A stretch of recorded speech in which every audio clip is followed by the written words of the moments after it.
Coaches, welcome to another episode of Coaching Youth Hoops. I am your host, Coach Bill Flitter.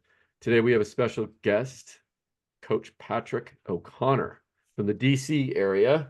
Welcome to the show, Patrick. Thank you, Bill. I appreciate you having me. Absolutely. So, coaches, we're going to dig into defense, but before we do that, head on over to coachingyouthhoops.com/clinic. If you or your organization this fall want some high quality coaches, Coach Steve and I are going to come your way. We're going to do a 3-hour clinic at your location, completely free. So if you want to level up your coaches, go to coachingyouthhoops.com/clinic to sign up for that free opportunity. Plus, there's tons of other prizes you could win as well. So go check it out, coachingyouthhoops.com/clinic, and register today. All right, Coach Patrick, looking forward to diving into one of my favorite subjects, which is defense. Again, before we do that, let's just do a little background on you. So you've played Division III. You're probably one of the longest JV coaches or varsity assistants that have hung around and stuck it out, and then became the head coach over at St. John's in the DC area. So congrats for sticking that out. You're also you started the pro skills I guess teams over in the DC area, and been doing that for a few years. So you do this what grade are you coaching? 17, I'm third not through coaching 11th? this year, but I've coached Uh-huh. fourth grade, eighth grade, 16U, and 17U over my time frame. Yeah, and how long have you been coaching? I've been coaching for 8 years total, Yeah. but for PSB, we've are in year 4 now. Okay.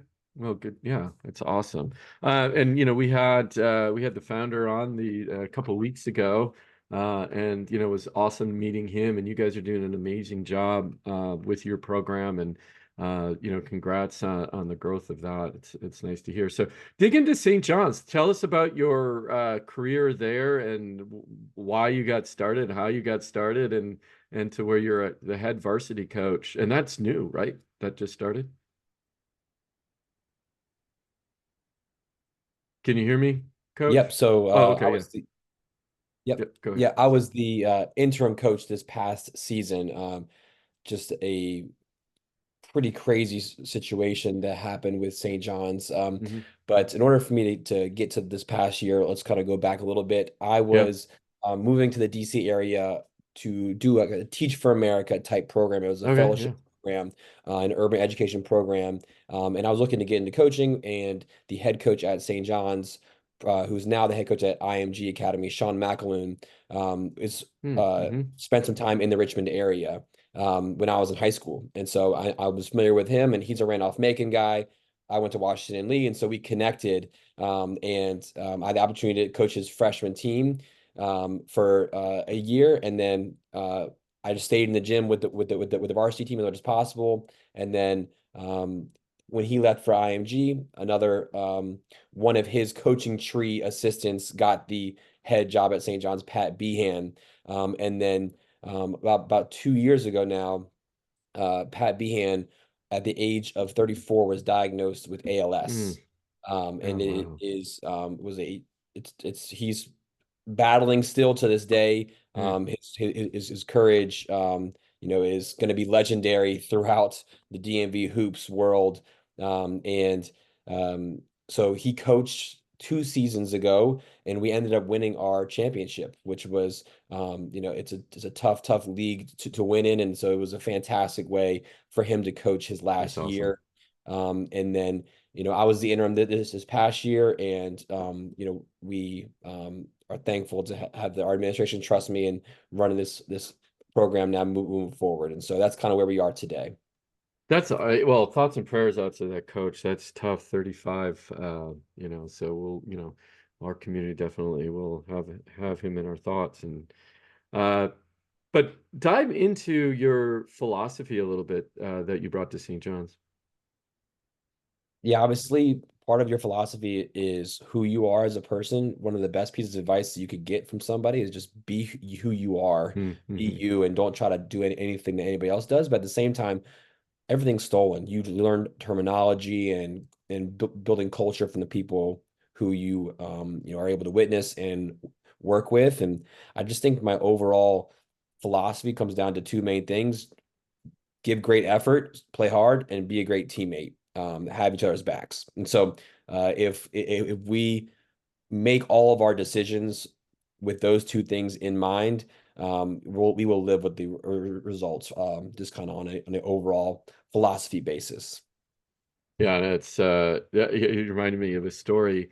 If you follow high school football at all, um, well, I coached at De La Salle, coached basketball at De La Salle High School here in Concord. But the legendary coach, Coach Ladouceur, who's got the 151 game winning streak, the longest high school winning streak for football. I met him I was my first year. I was coaching freshmen, and I passed him in the hallway at school. And this is a legendary guy. I mean, a movie made about him. Just this, sits on the pillar, right? And everybody wanted to talk to him, get time with him. And I asked him. I said, "Coach," I said, it's my first year coaching. Any words of wisdom?" And honestly, I was expecting like this just profound statement. And, he stopped and he thought about it. And he said, Coach, just be yourself. Because there's a reason you got hired here because of who you are. Just be yourself. And at first I was a little disappointed in that because honestly, I was looking for this like big football rah-rah speech, right? And I got just be yourself. But over the years, that small little statement has stuck with me no matter what. Like when I get in a tough situation or I got to choose between A and B, I'm like, okay, just be yourself, make the right choice, just be who you are. Don't try to be someone else. And anyway, totally relate with that, those words of wisdom. So let's dive into defense a little bit.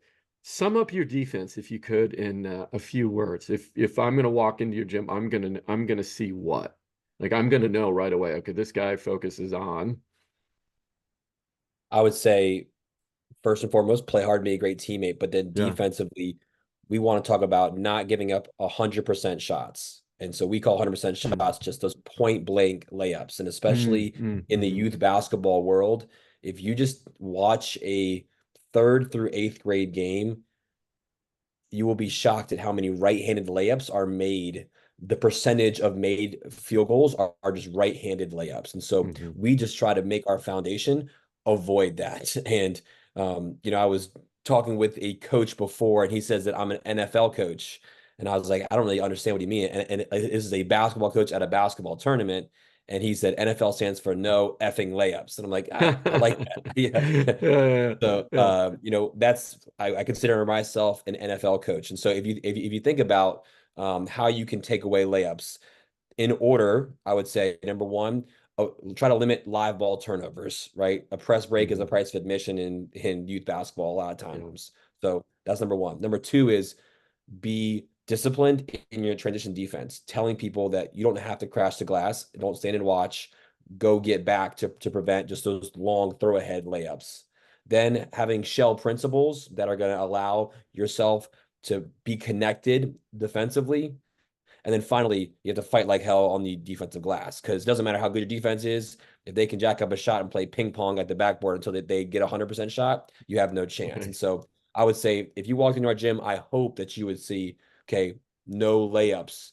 And then on the high school side of things, you try to evolve that into, okay, no layups and then no catch and shoot threes and then no free Mm, throws. That's kind of the order in which we mhm. try to go through. But ultimately, the defensive philosophy for us is no layups, especially at the young ages, no dominant hand, right hand layups.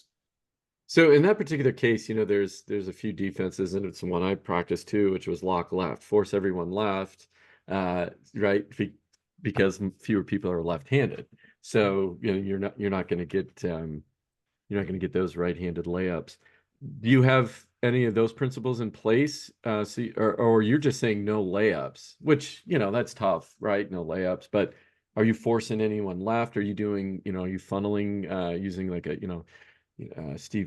Coach Collins has the funnel down defense where he's forcing kids into the short corners. Are there any strategies around that concept of, no right-handed I would layups? say,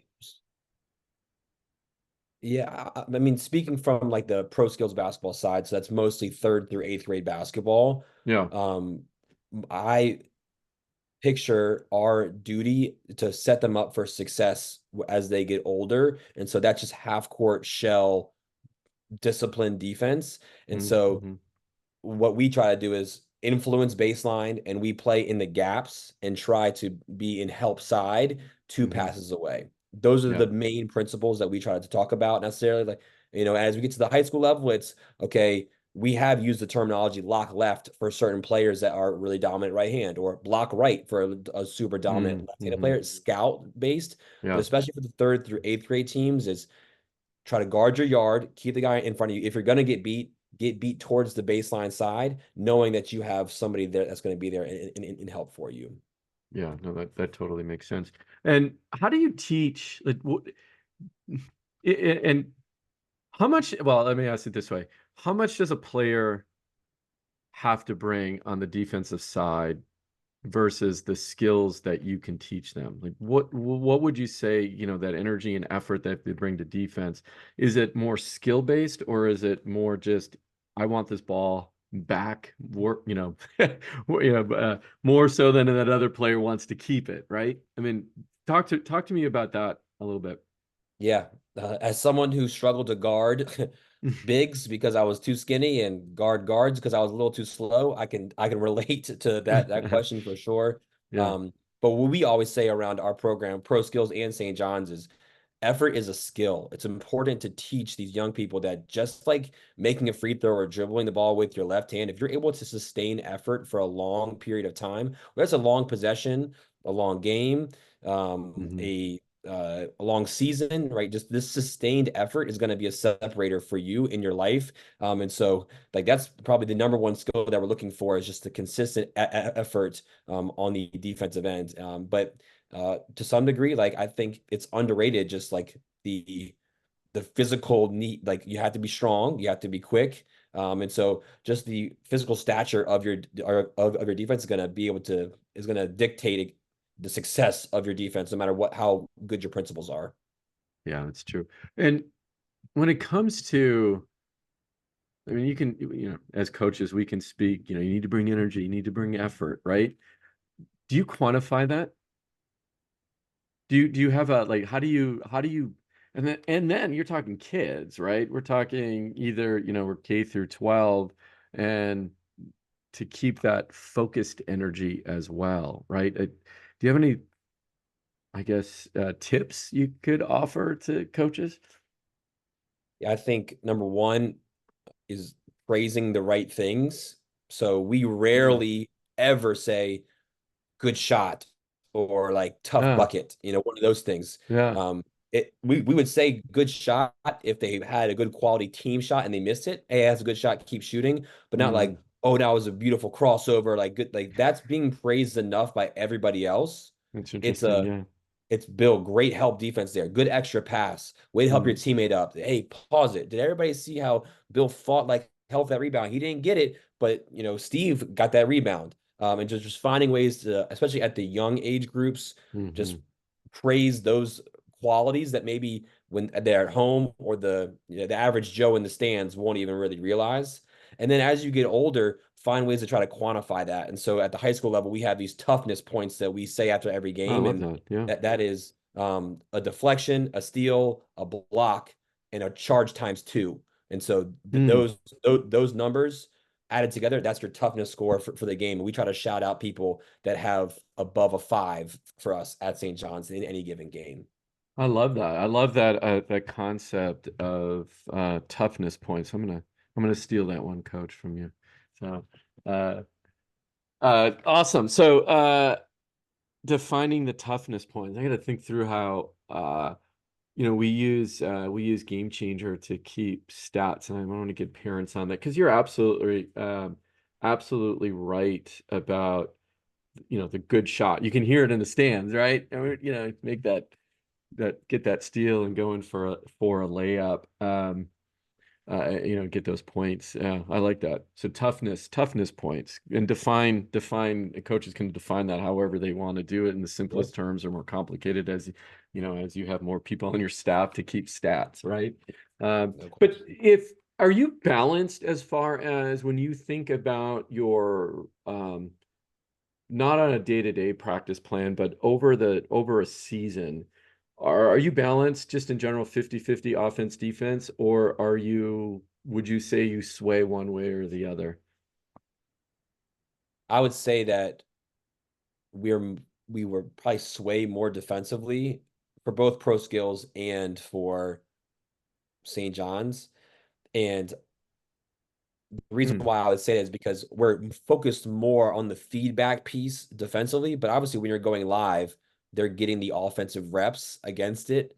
But I would say that most of our drills are focused on the defensive end, and I think it's just it's a something that I've stolen from Tony Bennett. You know, he just says that when they leave those 2 hours or hour and a half they have you, they're not working on defense. So that's your opportunity to work on defensive concepts with them that's a good because point. Yeah. once they go home, they're going to get shots up. If they're going to work hard on their ball handling, their passing, great.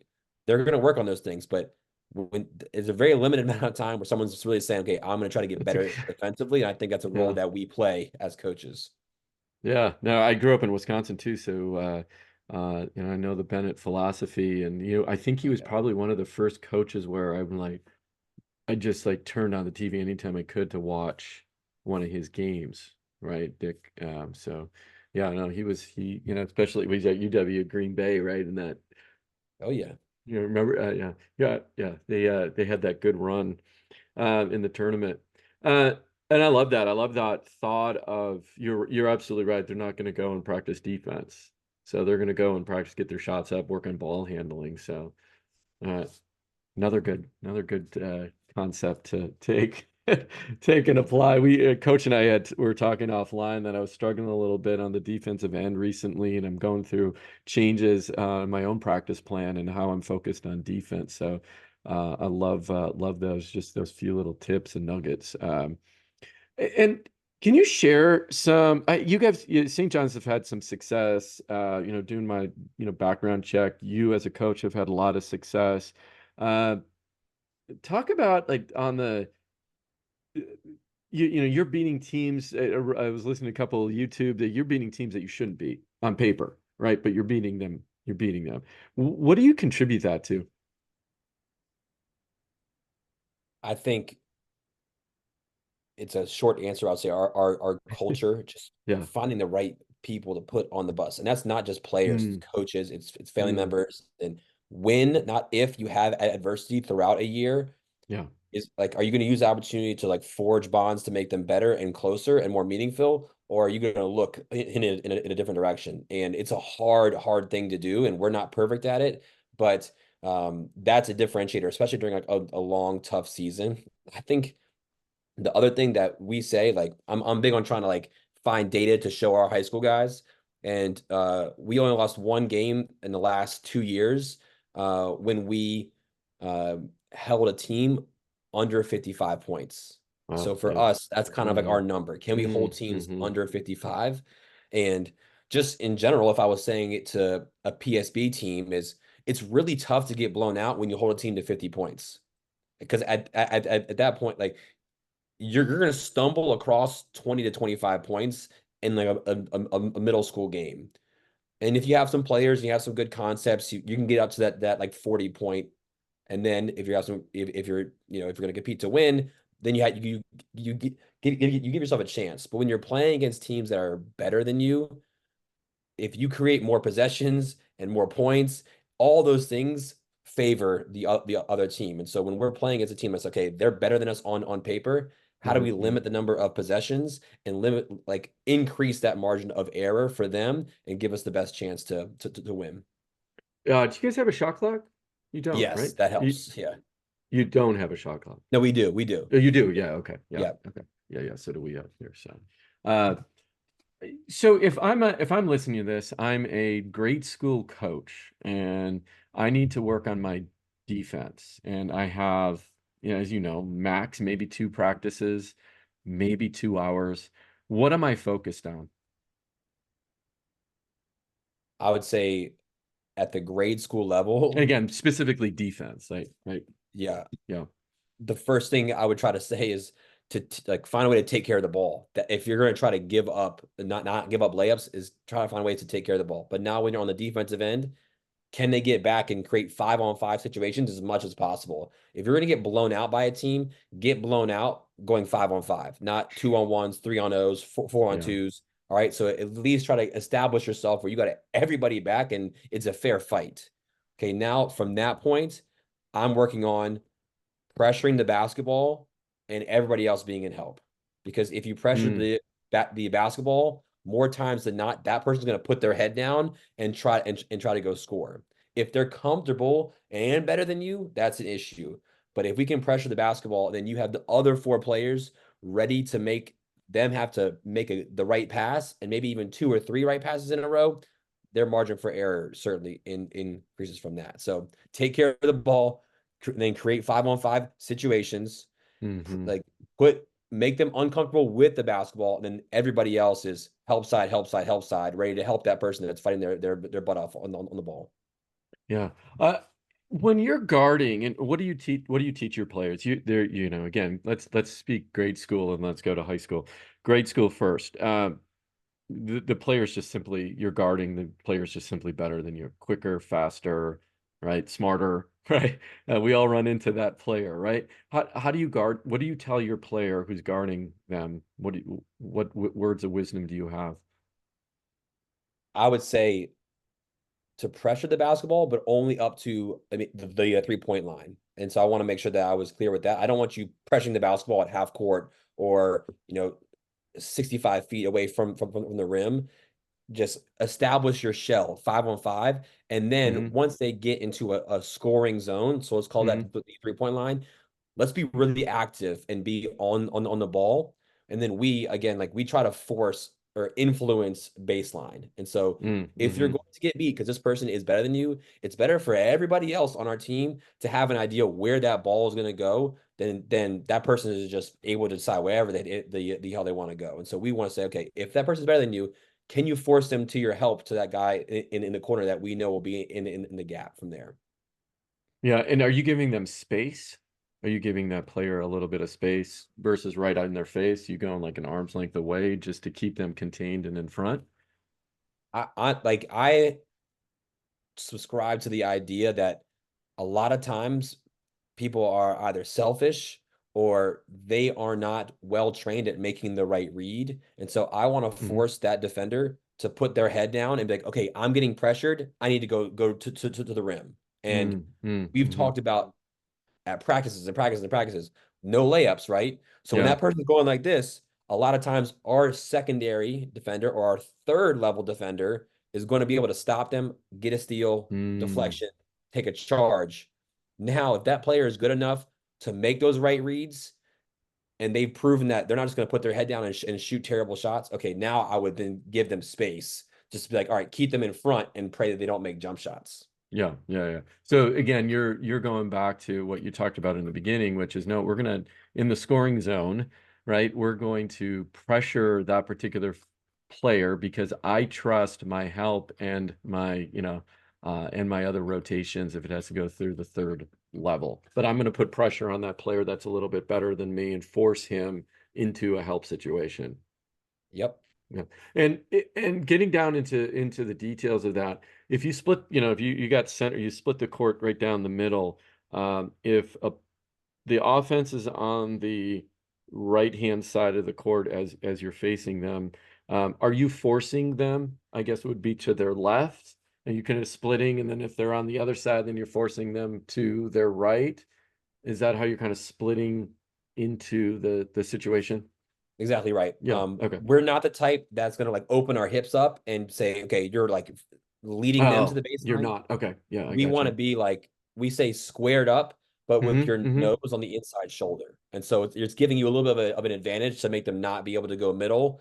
But we want to try to force them, yeah, if they're on the left side, to go downhill to their left hand so we Hmm. can know our rotations from there. Same Yeah. with the right side. But then when you spoke about lock left, you know, if there's somebody who, whether it's a fourth grader or a varsity level high school player, Yeah. that we're like, oh wow, we're realizing they're dominating us getting downhill to their left hand, Uh-huh. we can lock right. So even if you're on that left, Okay. Yeah.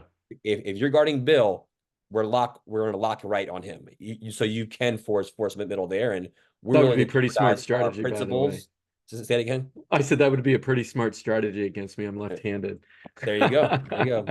It's all about doing the scouting work, right? That's right. Yeah. Yeah. Okay. Yeah, that makes a lot of sense. So, and I think a lot of times, and tell me if I'm right or wrong, you've come across this too. And I love the way you really talked about the three layers. You got layer one, how I'm envisioning it, it's the, it's the one-on-one. Layer two is your help, and then the third layer is, helping the helper. And as we think about our defensive strategy as coaches, right? A lot of times we focus on that one-on-one and maybe the help, but then not helping the helper. I think that's where it kind of falls off, and especially at the youth level. But if we change our philosophy and say, no, defense is one unit, but it does have three levels, right? They got to penetrate. They have to penetrate these three layers in order to get to that basket. And if we kind of change that thinking, that philosophy, that also may change our outcome on the defensive side. What are your thoughts on that? Yeah, and to your point, if they score, then they made three right decisions. They found a way to get by the first defender. They Hmm. found a way to get by the second defender, and they found a way to get by the third defender. But if you're just all playing one on one, that's only one decision that they had to make. And so just trying to make the offense make as many right decisions in a row to then get a high quality shot is ultimately the name of the game, especially at the youth level, because a lot of times I don't trust uh, their decision making and also their ability to make the right read three or four times yet. And so we're gonna try to force them to do that first. Yeah, yeah, that makes sense. Walk me through, and let's take it in a small chunk. So, I'm a third grade or fourth grade basketball coach. And I don't coach year round, right? I'm in a rec league or what have you, right? Local community league. Um, uh, Number one thing I should focus on, or what your expectation that they should focus on the defensive side at that level. I would say gap help would Hmm. be like the number one priority. You're you're not going to be able to help make them great athletes to guard the ball as much as possible, but are you giving Hmm. your best effort on the ball? We say max ball pressure, and that doesn't mean that your max and my max is the exact same, but Right. how much ball pressure can you provide in order for them to not just completely blow your doors off and get a layup? And so what is your max ball pressure? Mm, Provide that. And hmm. then my number one thing would be the next guys that are one pass away on either side, making them really good at being in the gap help. And Yeah. the terminology that we use is the bottom of the V. So if there's a person in the corner and a person on the wing, if there's the offensive guys, if you drew the letter V from them, we want you kind of in that space there. So we Yeah. don't say on the line, up the line in denial. We try to be like in the gap, right there at the quote bottom of the V of those two players. So Yeah. We call gap that help. 51. You're halfway between the ball and your player, and then one step back. So, I'm yelling out 51, 51, right? And the Yeah, players yeah, know that, I like it. okay, so very, as you know, in the game, it's like, get in the help or get in the gap, it's like, no, Right. 51, mentally, right? I like it. Correlating that. Okay, let's go up. So now we're fifth, sixth. What do we focus on there? So we got help at the young. So now I got my gap down. Now what? I think the next step would be when you are in gap help, and this is a philosophy thing for Yeah. me, Yeah. for sixth grade, seventh grade, and like the middle school like area, Yeah. they can Okay. now hit catch and shoot threes. Yeah. And so if I'm the secondary defender guarding the person in the corner and the person in the slot or the wing rips downhill to their right hand, Mm-hmm. I don't want to just fully sell out to then make that sixth grader just make an easy pass to the corner for a catch and shoot 3-pointer. I would rather us stunt and try to dig at the Mm-hmm. ball and then Yep. get back and then trust that third level defender that's going to come. If they end up making a good move and getting all the way to the rim, then it's that third level defender. And so we say no strong side help. If they're driving towards Oh, you, okay. Yeah. too often guys think, "Oh, I'm helping." Yeah, you took away the help, but you also gave up the second worst thing that we want to do is a catch and shoot three. And so Yeah. if you're one pass away, you're in the gap, dissuading the drive. But as the drive comes, you're then faking and falling back to that guy in the corner, making them either shoot a pull up jump shot or if they get all the way to the rim, it's the third level defender. Well, and this brings up a really good point because 101 ways to teach this game. So you're not get you're you have no help on ball side, right, or strong side. Uh, so if I am defending the ball, I get beat. The other way you could defend that is a peel switch, right? So Mm-hmm. I now if I'm guarding you, you beat me downhill, help comes over, I then go pick up the defender that right again right it's whatever you teach and whatever you believe in. It's not that one's right or wrong, or where are the holes in a peel switch in that particular situation. Yep. And I would just say, well, first off, are you going to try really hard and communicate? If you see it, I trust you and go do it, right? Yeah. Hey, I thought he was going to get a wide open layup, so I went all the way to help. Okay, great. Just know that we're like our number one priority is no layups. And then our number two priority, if you can, is to take away that strong zone help catch and shoot three. And Hmm. so like a lot of times, like pack line forces middle. There's a lot of really good stuff that you can get out of that. So there's nothing wrong with it. It's just do we know our priorities, and then can you try to make those decisions in a split second time? And then as a coach, you have to trust that they're doing their absolute best to make those right choices, and they're gonna mess it up at times. And you have Right. to just Yeah. continue to believe in them and coach them up, and have them play to their full potential, knowing that the mistakes will be made. Well, in that particular, so if there's two different coaches, one coach is, is you and you're teaching your, hey, we're not giving, we're fake and fade on help side, uh, or on ball side, because that's coach one philosophy, right? Where, we're now the third layer of defense has to come and stop that layup, right? Because Yep. we're staying in our player on the corner. Okay, so that's one philosophy. That's your philosophy. Second philosophy then is the peel off of that, pick up the guy in the corner, right? Because we stopped the help defense just stopped that layup. So the guy in the corner is wide open. So I peel off of you and go to that corner. Two different Yep. philosophies. Any thoughts? Like I said, 101 ways to teach the game, but do you see one better or worse, or it's just like stick with an idea and whatever you believe in, you believe in. It's either one is going to work. I don't know. I don't want to put words in your mouth, but I want, No, your I thoughts I on that think because that's where coaches get confused a lot. They see, well, he's doing this and I'm doing that, and the parents in the stands are saying, well, why aren't you doing appeal?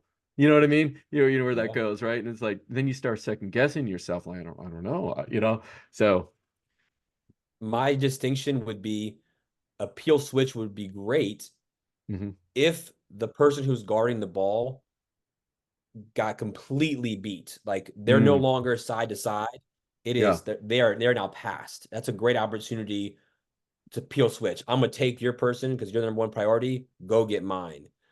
But the fake and fall scenario fits if it's not a full on, I just got by the person guarding the ball. They just need a little help, a little second so they can try to get back in Mm, front. And so hmm.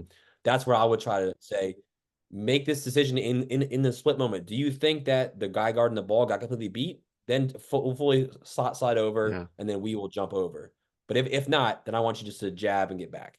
Okay. So, and I think that's to further that point is if your guy he just got beat, right? He's just behind, and it's it's either a layup or a three, and that help defender's got to make the choice. Is he going to stop the layup, right? Or is he going to come over and uh, I'm assuming what you're saying is, okay, he's going to stop the layup, right? Yeah. In Okay. Because that's NFL, number no one. layups. Because that's number Yep. one. Yeah. And number Rule number two is one, the no three. layups. Okay. Yeah. Yeah. Totally makes sense. Because I think that's a lot of times too, where if you don't have a philosophy on defense or offense, and just philosophy in general, that's where those things are like, well, coach, you told me no layups, but I just gave up a three, or right, you know what I mean? It's just like, okay, number one is, number one is layups, number two is threes. We stop the layup, then stop the three next. So it's good to, I think that helps kids not get stuck in this paralysis mode, and then they don't know what to do and they freeze. Decision number one, stop the layup, and Absolutely. then yeah, that's good. Okay, well, thank you for clarifying that. I know we kind of hit that point hard, but that's really, I think it's a really important point, and just general idea and general philosophies of how, we coaches sometimes overthink the game, but you've laid it out really simply. I appreciate that. Thank you. Uh, so let's just talk about we cannot bring this subject up, cannot, yeah, bring this subject up, or and talk about defense without talking about zone at the youth level. So zone or no zone, if and when do you teach a zone? Especially at the elementary school level, I am super anti-zone. Okay. Here's why. Yeah. Um, you're probably going to win more games playing a zone because third, fourth, fifth graders maybe aren't able to make threes at an efficient clip or make a skip pass but eventually you're going to be playing against people that can.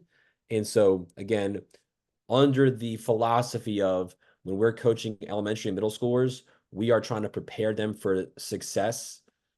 And we think that preparing them for success is, do they have good man-to-man half court defense concepts?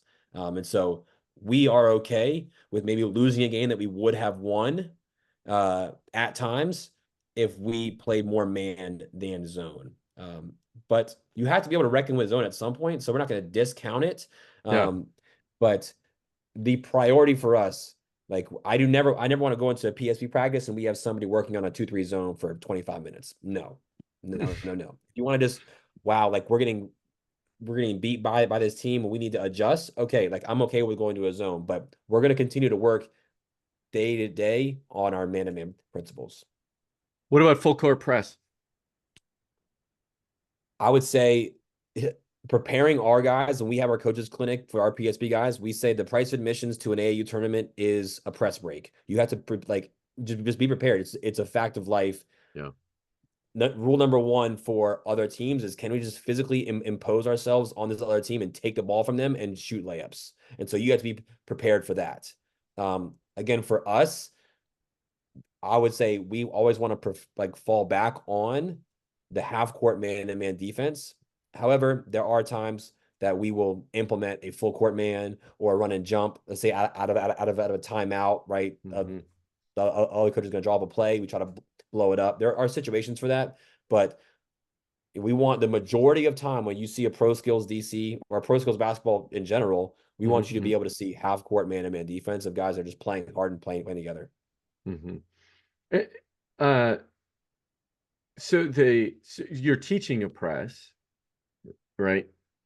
But it's more, you're going to be more of man to man style press, run and jump, or just straight up man to man.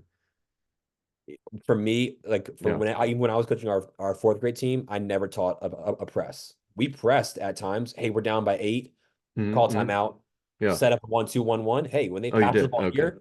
let's trap and fly around. Like they can adjust and we'll see. But I would rather spend my time in practice helping them understand our defensive philosophy and getting them prepared of like knowing how to play help defense and that type of stuff, because that's Yeah. long-term benefits. If we lose a game by a couple possessions at fourth grade because we didn't understand how to, you know, rotate out of a diamond press, okay. What about speaking of trapping? Let's first talk about in a half court set. When, I mean, there's obviously trapping defenses. There's right. Are you more surgical?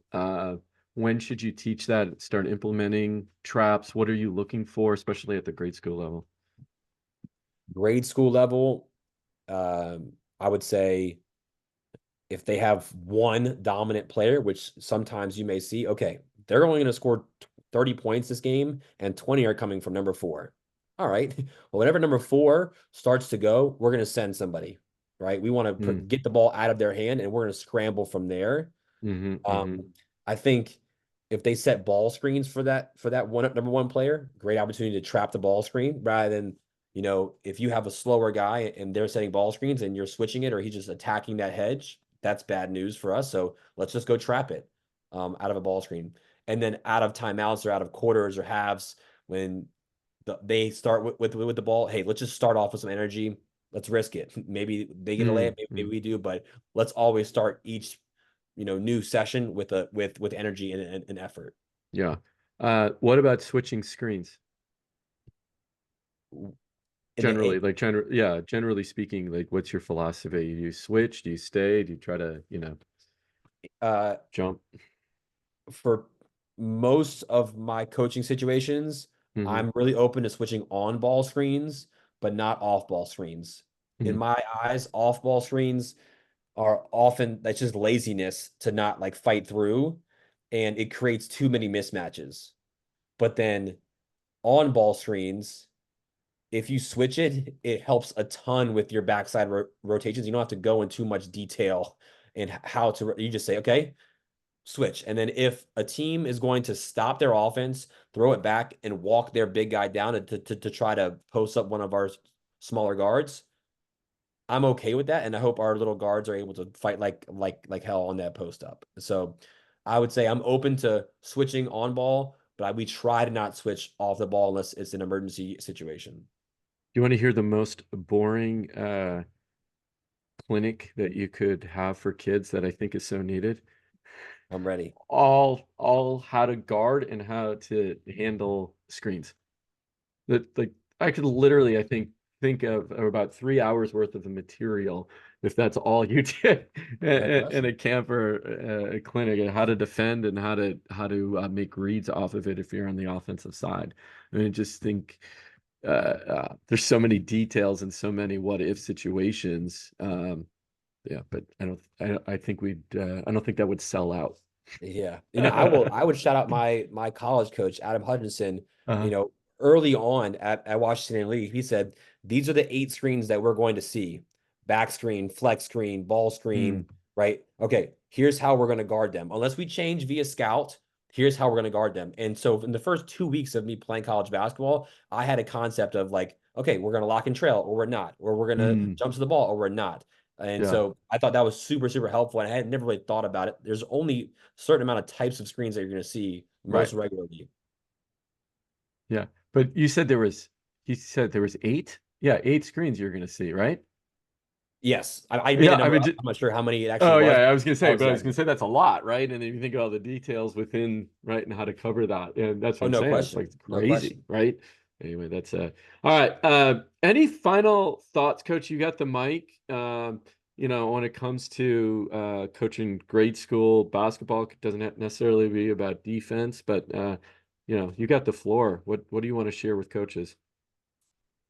I was just doing my research before this podcast, and Yeah. I think your mission sums it up. Just try to positively impact. I think it's like 1 million kids before Yeah. 2032 or something like that. Like Yeah. Yeah. that's what this is, man. That's what this is. Yeah. Um, just if you can, if they can build a love for the game of basketball, it will pay back to them and to you tenfold. And so you are controlling the narrative to the kids and to the parents. They're going to be given the wrong information from a lot of different parts of our society, whether they're at a major AU tournament or someone's yelling at the refs or they're looking at the stats in in the box scores in the NBA, how many points you score, how many points you score.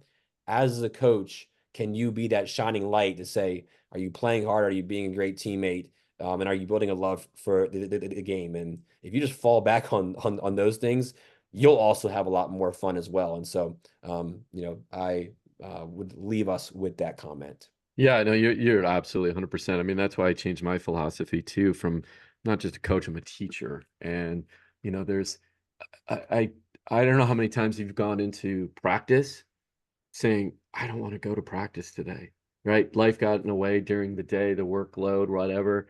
And as soon as I step across that gym door, it all just goes away. I'm like, okay, here's my mission. This is why I'm here, right? Seeing those kids and like all the bad stuff goes away. And the next, hour and a half is focused on them and making them better people and better players. And that's what drives me as well. So I appreciate that, Coach. Thank you so much for your knowledge. This was amazing. We're gonna check back in with you during the season and Yeah. love to see what's changed, what's stayed the same. And but yeah, I'll reach out to you if you don't mind jumping back on for a little recap on, this will be is this gonna be your first, like I know you were interim, but this is your first year coming up that you're officially the head coach, right? That's right. Yeah. So Yeah. hopefully we're not giving up 98 points a game come January. I'm sure not with your philosophy. You got that down in place already, and those kids will be fired up, ready to go. Coach, thank you so much. I appreciate you. Have a wonderful rest of your day, and keep on doing what you're doing. You're doing amazing work out there. Thanks, Bill. You too, for sure. All right.